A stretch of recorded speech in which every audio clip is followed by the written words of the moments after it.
Well, hello there. My name is John Meyer, and this week I'm going to take drums that sound like this and make them sound like this.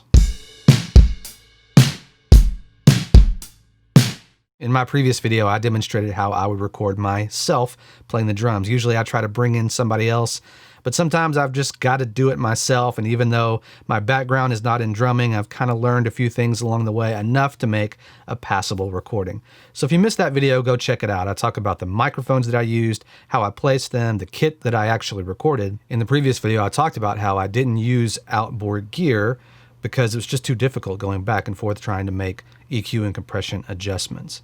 So I got the best levels I could to tape or inside Pro Tools, and knew that I would go back into Pro Tools and do all of my EQ and all of my phase correction and all of that, so I could focus on trying to play the best part possible.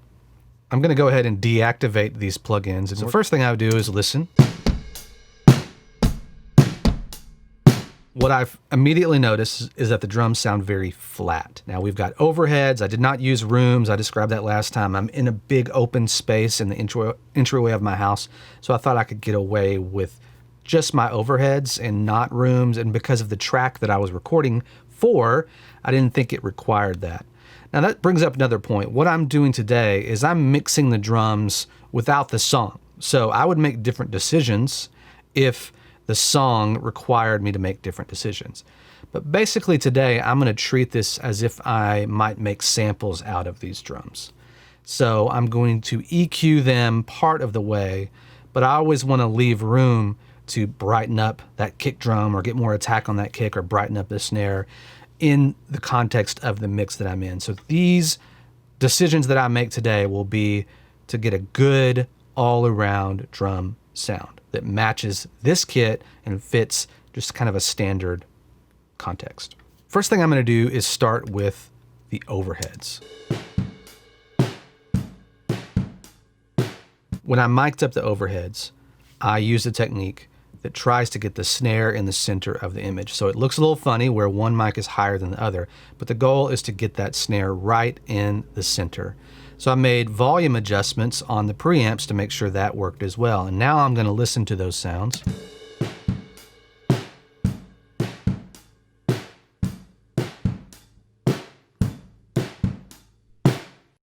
And I'm going to load in a trim plugin.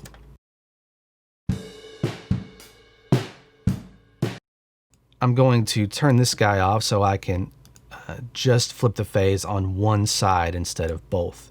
So right now it's on my left side.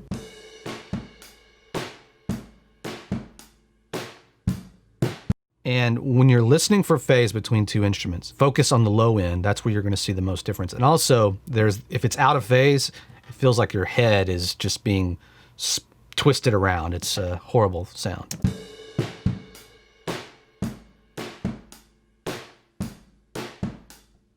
But if I focus in on that kick drum, especially the low in the kick drum, I can find out if they're in phase or not.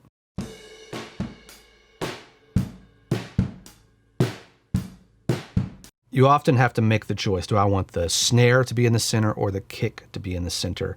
And in most of the time in the overheads, I want my snare to be right in the center. And I'm somewhat okay if the kick drum drifts to one side or the other.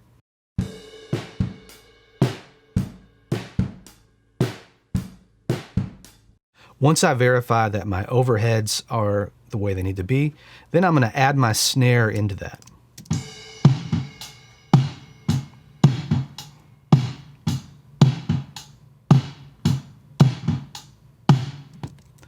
Now I'm going to open up VMR. It has kind of a channel saturation section that I leave pretty standard. I will make some adjustments to my input and output if necessary to make sure that all of the information is going through the plugin the way it needs to.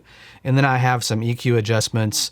I'll leave it this pretty much the stock deal. You've got the SSL type of sound, the Neve sound if you want it to be more aggressive and gritty, a distressor type of plugin, and then we have Revival, which is nice if you want to add some more of that saturation type sound to it. Then you got a trimmer in your phase. So right now I'm looking at my phase. And I'm going to flip it.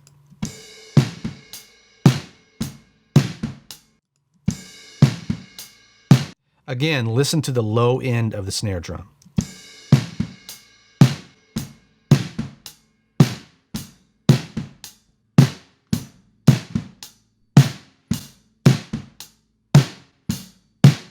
It's not incredibly dramatic, but it's definitely there. And so I'm flipping the phase to make sure that that works. Now I'm going to turn off the overheads for a minute and just compare my two snare mics, the top and the bottom. I'm going to turn VMR back on.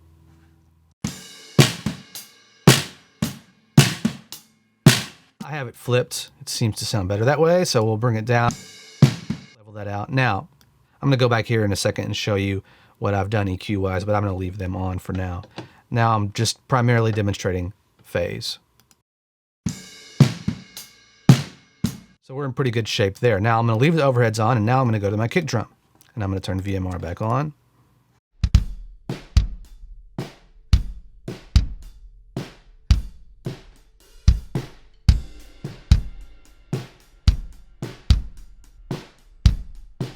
So with the phase reverse flip, there's definitely more low end in that kick drum. Now I'm going to look at the kick drum microphones together.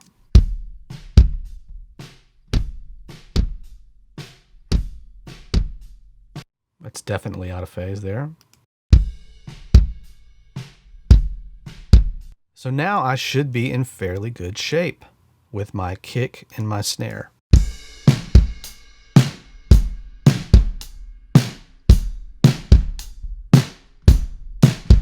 Now I'm also going to listen to the hat. And I'm going to listen to that with the snare. Listen to the bottom end of the snare.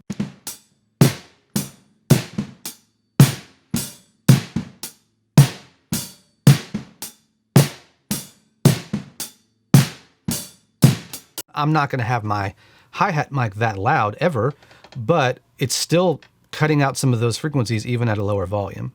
So now I'm going to look at my tom. I didn't hit it too often. Let's find a loud hit.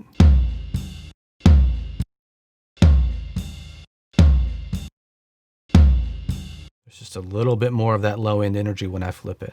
Okay, so now what I'm going to do is I'm going to look at my overheads, and I like to start with my overheads and just get a decent sound from there.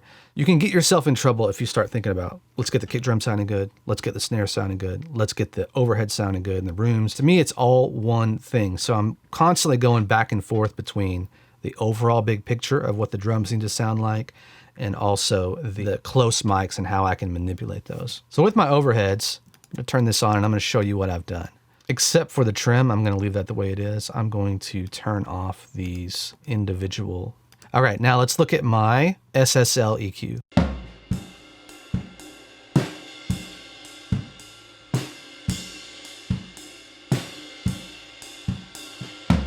I am boosting some low frequency. Now, I might not do this if I had room mics. I might get some of that low frequency from the room mics, but since I'm using these as my overheads and rooms, I've added some. I'm also dipping some low mid. That's where you get that boxiness. And then I'm brightening up the top end around 10 or 12K.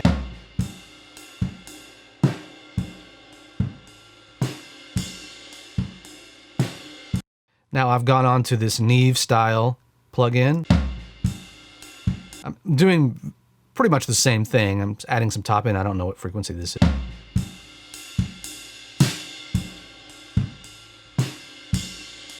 And bottom.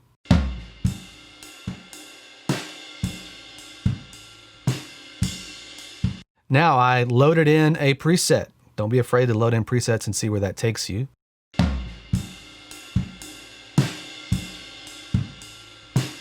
It's a low ratio, and I've got a fairly fast attack. On this, 0 is fast, and a fairly fast release. I want to take off some of the edge of that snare because I have the close mic that I can use for some of that.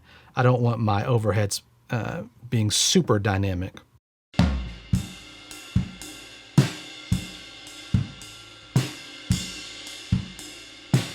So notice it's triggering with the kick and with the snare, and you'll make adjustments to the input on this.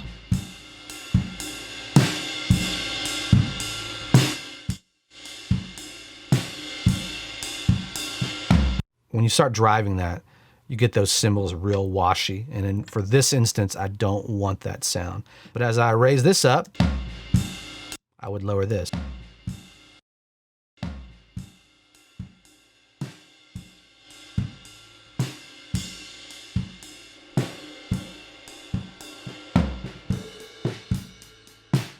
You can see a dramatic difference there in clarity.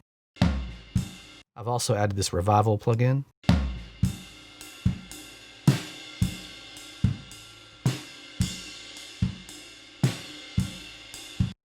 I call this a hyped sound. It's that idea of boosting lows and boosting highs to scoop out the mids. Now you can cut and boost, but this is always a tricky subject because you always should try to cut before you boost. However, there is something about these different EQs and compressors that they do something when you actually boost them.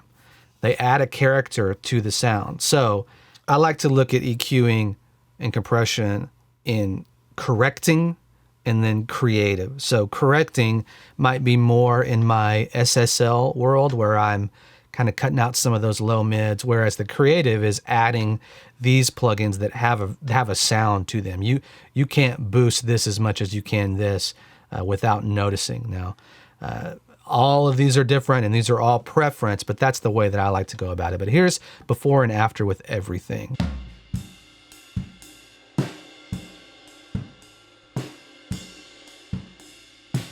So you can hear the dynamics are in check and that there's more of that scooped low mid, boosted lows and boosted highs just to kind of make it prettier and more modern.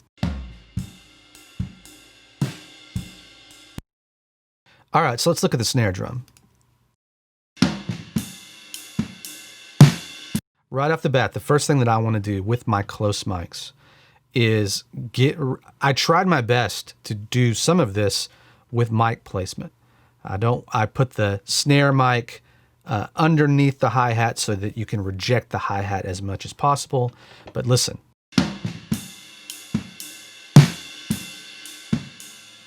Listen to everything that's happening that is not a snare drum, and there is a ton.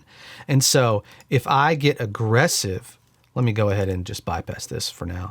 If I get aggressive with my EQs, then I'm going to be boosting all of those frequencies in the hi-hat, in the kick drum, in the tom, when they're hitting and the snare is not. You can't do a whole lot with instruments that you hit at the same time as the snare, like hi-hats or crashes that are on the snare, so you have to be careful there.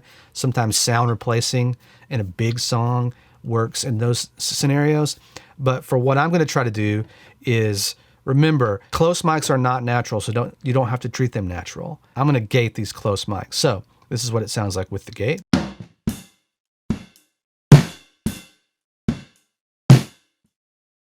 Snare is tricky because the ghost notes, if you want those to really come through, are going to be a lot quieter than the big hits.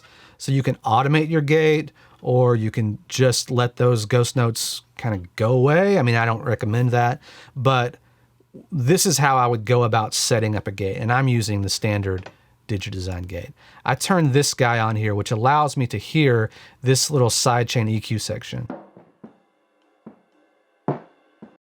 And I'm trying to pinpoint the frequencies that are where the snare lives. So I'm gonna bring out the bottom end to get rid of the kick. And I'm gonna bring down the top end.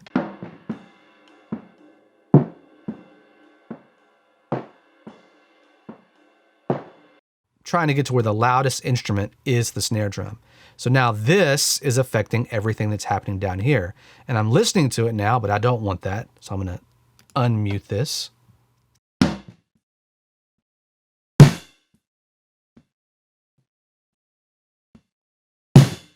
So when I set this, I want my attack to be as fast as possible because I want every bit of that sound to go through the gate when it passes over the threshold. And then I make adjustments on my hold and release. So hold is how long it holds the gate open before it closes it. So if I have a fast release,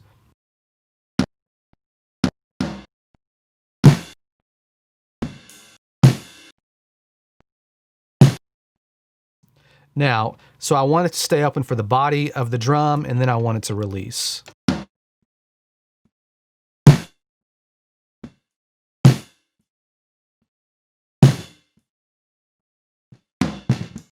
My ratio is how hard it's working. So there it's doing nothing. So if you want to let some of the background come through, then you can bring this up. But in my case, I don't care for it. So range and ratio, you kind of work together to get things the way you want them to be.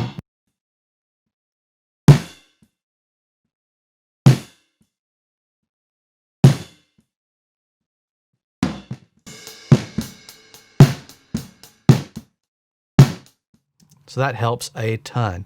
And then I'll oftentimes just copy this sound over to my bottom snare and then work from there.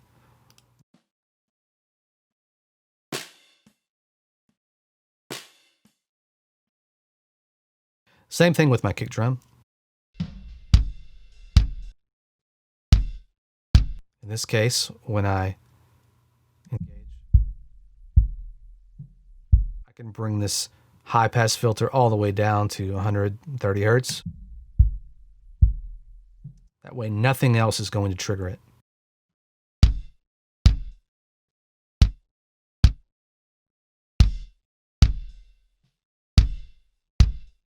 With the inside mic, which is very aggressive sounding and very short, I can have shorter hold times and release times. However, with the outside mic, it has more of a decay, yet it's picking up a lot more of the room.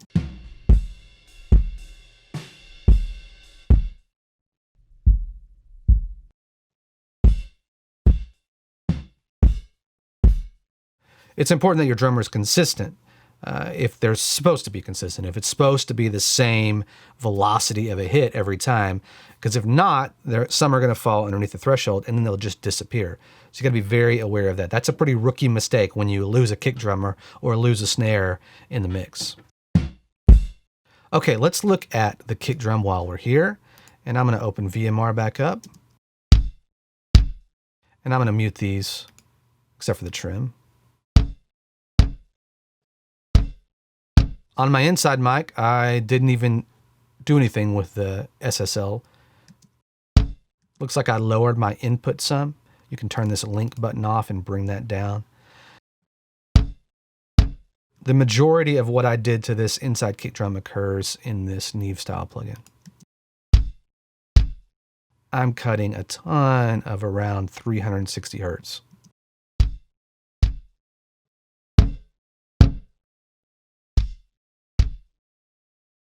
And boosting around 60 for the low frequency.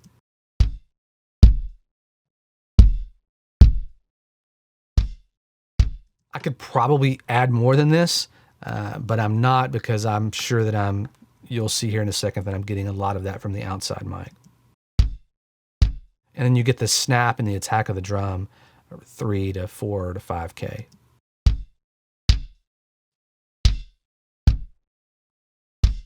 This is one of those parameters that I will adjust for the song. If I need it to cut through, I'm going to boost that a lot. If it's an open sound, I don't want that attack. If the kick drum is really loud and full and present in the mix in more of an organic setting, I don't want all that top end.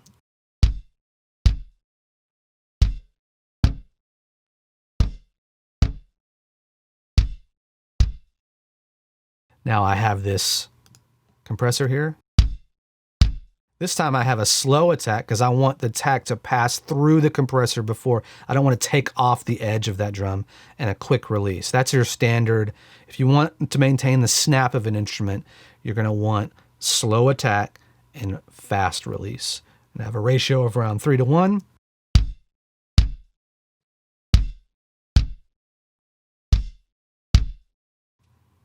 Now let's look at the outside.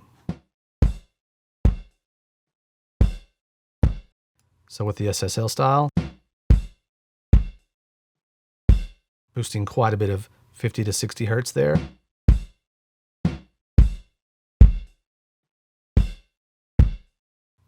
And then cutting some mids.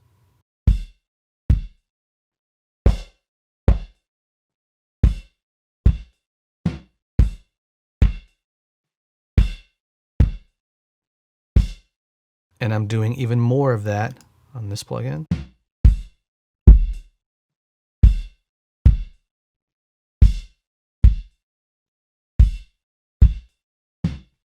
So you can see that I'm scooping the low mids and boosting the low frequencies and the high frequencies. Try not to overthink frequencies too much. I mean, yes, there is difference between 250 hertz and 350 hertz. Of course there is. But try to think of it as your deep lows, your sub frequencies, your low mids, your upper mids, and your top end. And try to divide it into reasonable areas that you can make adjustments to. So let's listen to them together. So now I can make a significant adjustment to the sound by how I blend these microphones.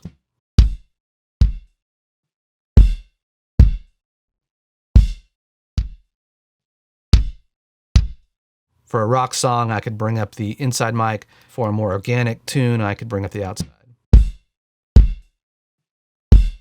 What sounds better to me right now will not sound the same in the context of the song. Now, what I'll often do for both the kick drum and the snare drum is then run them into their own bus. You can do that to help even out those performances, or put them on one track and then process them further that way. Most likely what I would do is take the kick drum, kick in and kick out, the snare top and snare bottom, and create individual mono buses and send them both to those buses, and then make further processing there. So the idea is that you're making processing in small doses through multiple plugins, through multiple buses, instead of just having, one plugin cranked all the way up. All right, now that I've got these, I'm gonna get my kick, snare, and overhead going.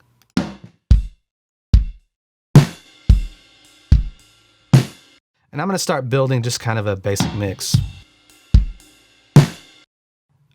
I have all of these tracks bussed to a drum bus, and I put a compressor on the drum bus, and I usually do that fairly early. I use this API 2500, and I go and I load in drums, drum kit 1. Now, when I listen to this, I switch it over to gain reduction instead of output. Notice I'm getting a substantial amount of reduction. So what I do is I bring my threshold down.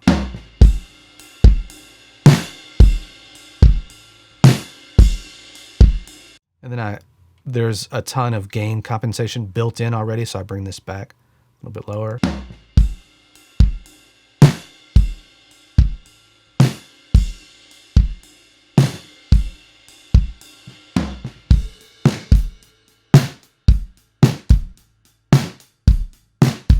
This is helping quite a few things. It's got a fast attack, so it's catching those transients on the top, and a fairly fast release, a very fast release, to where it's punchy. It's a lower ratio, 3:1. So I make some adjustments there. Now, when that's up, I have to be mindful the whole time that that is up, because when I start pushing volumes, so typically what I'll do, and I'm trying to screen capture this so it won't work as well, but I'll leave this up. And maybe I'll even put it on a different monitor that I have above me, so I can always make sure that I'm not overdoing it there. But again, every little thing you do is working together.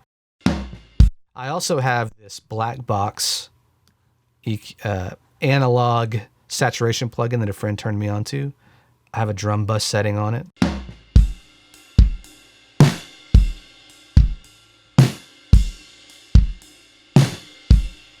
This is a subtle thing, but it does something to the low end and the low mid, and distortion. It's just another thing to send my mix through that's helping to tonally shape it, but also dynamically keep it in check. And then I have another VMR instance. In this case, I loaded in drum bus.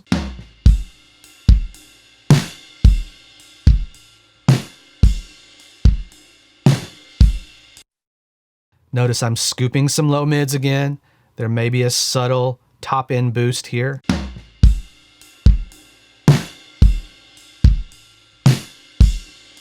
Listen to the ride.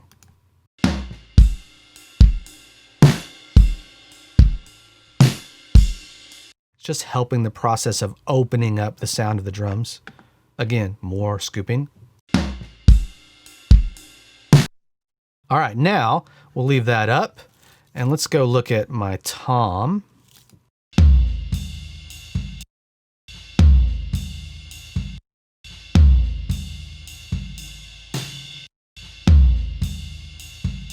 The easiest way to approach the floor tom is to cut out everything that you don't need, right? Just go in and I do tab to transient, and then I hit A, and I can zoom in, make a little crossfade, and do a longer fade. You don't want to lose that low end, but I want to get it out before that kick drum hits.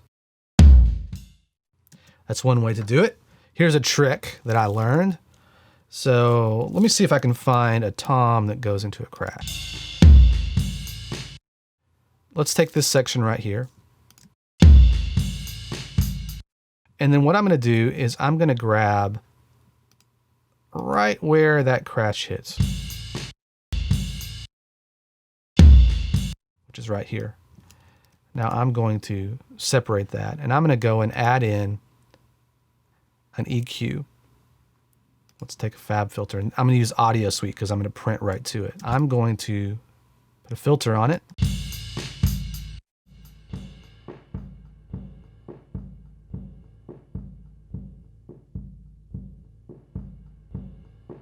I don't need high frequency information from the attack of the tom. That has already happened.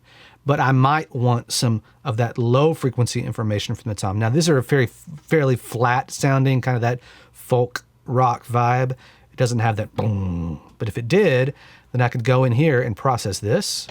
So now you hear the low end is still carrying on. And then I can combine these, consolidate them, and then put my fade. So it sounds weird by itself, but in context, you're not hearing that extra ride that is now being processed the way that this tom is processed. So I'm adding a substantial 6 dB of 4.8K to the tom. I don't want to add that to the ride for that very small amount of time. Let's look at the EQ and compression on this.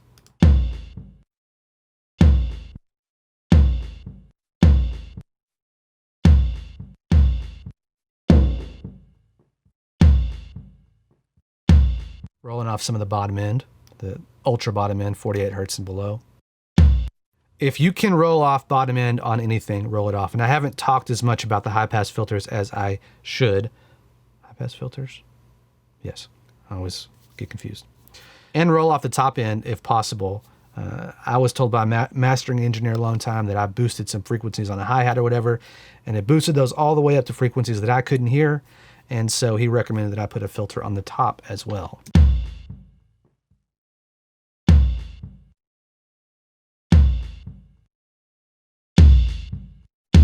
Now you can really hear that top end being boosted and the low frequency.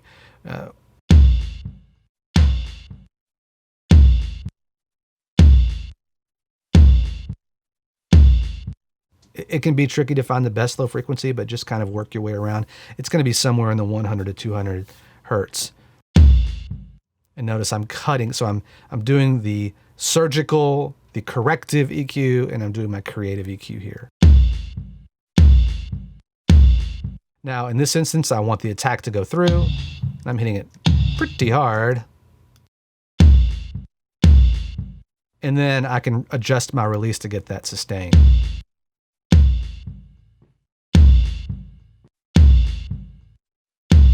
Typically not quite as snappy on that floor tom.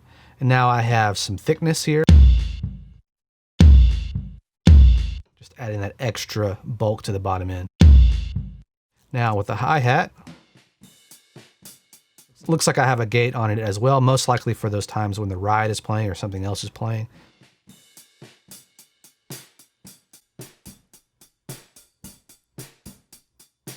I'm not doing a ton here. I'm rolling off anything below 100 hertz. But with the gates in action on all these other drums, I'm able to get that hi-hat out to the left as far as I can.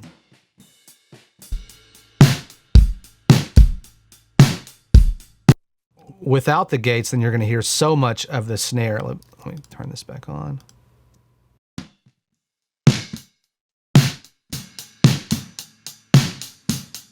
Notice that when I turn the snare gate off, you hear a ton of that hi-hat in the center.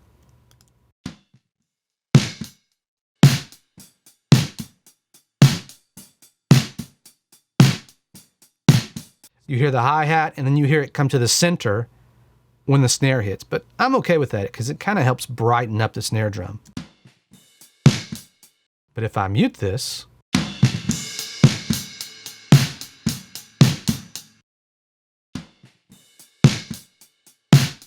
it overpowers the hi-hat entirely, and it sounds like the hi-hat is in the center of your mix. So let's listen to Everything Gone.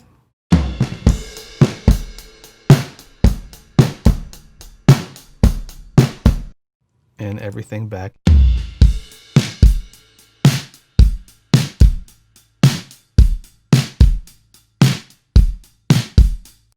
I do hope that helps. I know I was kind of all over the place with it, but I wanted you to see my process.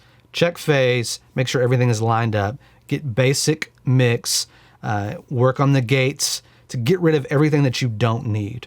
And that's part of that corrective philosophy. Get rid of all the extra sound you don't need, get rid of all the extra frequencies that you don't need, that you know are muddying up the sound, and then work on the creative portion, adding the low frequencies, adding the top end. Most of what we listen to and like now has very much this shape in the EQ. Low end is boosted, mids are cut. How much you do that, in metal, you're gonna do that a lot. In certain more organic sounds, you're not gonna do that quite as much. So that's where it gets into knowing where these tracks are going. And so these will probably become samples that I chop up. I have all those recorded in another session. And so I just want to get them to a place where there's a nice stereo image, there's clarity in the mix, and get to the point to where it's not too flat sounding, but it's not overly hyped. One last thing, let's just look at this room reverb that I have. I like this old soft tube. I've had it for a long time. Super short. It's fairly bright sounding, and that's something I'll adjust depending on the style of music. So if I go to, say, my snare, and I turn these back on,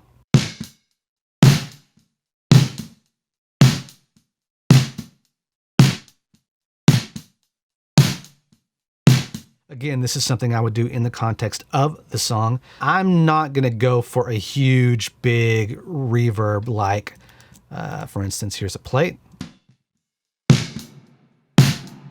Do that on occasion if I really want that effect.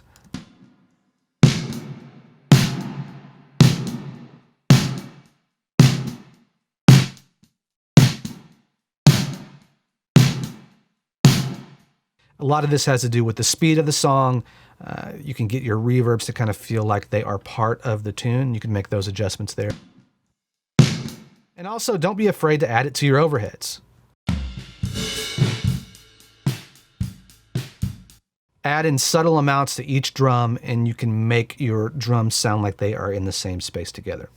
When I'm mixing, I typically have a lot of processing on my master bus. I'm still going for more of that bright top end, boosted bottom end, cut mids. And so I'll be thinking about that.